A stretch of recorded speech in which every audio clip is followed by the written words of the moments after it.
अस्सलाम वालेकुम नाज़रीन, मैं हूं मोहम्मद समी। आप देख रहे हैं हकीकत न्यूज़।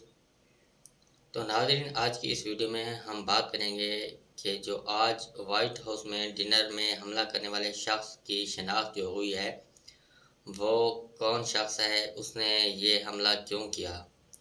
तो नाज़रीन, इसकी मुकम्मल तफसील जानने के लिए आप हमारे यूट्यूब चैनल को सब्सक्राइब कर लें और बेल आइकन का बटन प्रेस करें, और वीडियो पसंद है तो इसे लाइक और शेयर ज़रूर करें। नाज़रीन, चलते हैं हम अपनी वीडियो की तरफ। तो नाज़रीन, ख़बर के मुताबिक ये जो शख्स है, ये एक टीचर है। इसने वाइट हाउस में डिनर के वक्त एक हमला किया है। तो उसकी मुकम्मल तफसील जो है वो मैं आप लोगों को पेश करता हूँ। तो नाज़रीन, असल बात यह है कि ख़बर एजेंसी रॉयटर्स के मुताबिक हफ्ते के रोज़ वाइट हाउस के नामा निगरानों के एजाज़ में रखे गए एशिया में फायरिंग करने वाले गिरफ्तार मुश्तबा शख्स की शिनाख्त कानून नाफिज करने वाले एक एहलकार ने कोल थॉमस एलियन के तौर पर की, जो लॉस एंजल्स का रिहायशी है।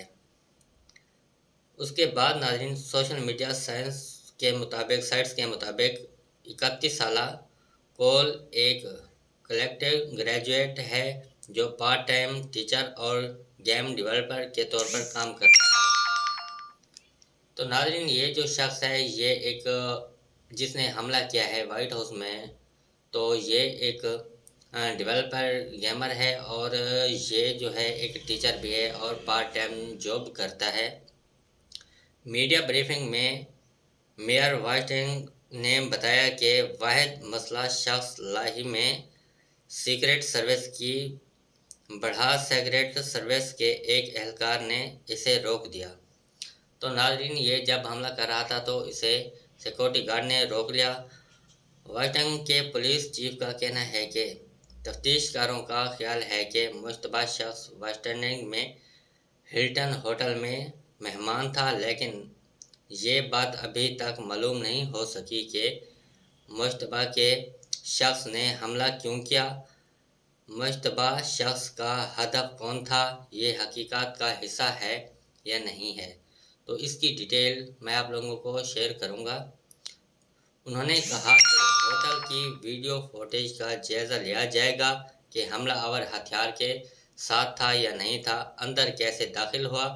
मुबीना हमलावर के पास एक शॉट गन, एक हैंड गन और कुछ चाकू वगैरह थे। मुल्जिम को पीर के रोज़ अदालत में जुर्म आयद करने के लिए पेश किया जाएगा। तो नाज़रीन, ये थी आज की ये खबर। तो जैसी अगली खबर आती है मैं आप लोगों को इससे आगाह करूँगा कि वो क्या खबर थी। आप मेरे चैनल को ज़रूर सब्सक्राइब कर दें। Thank you.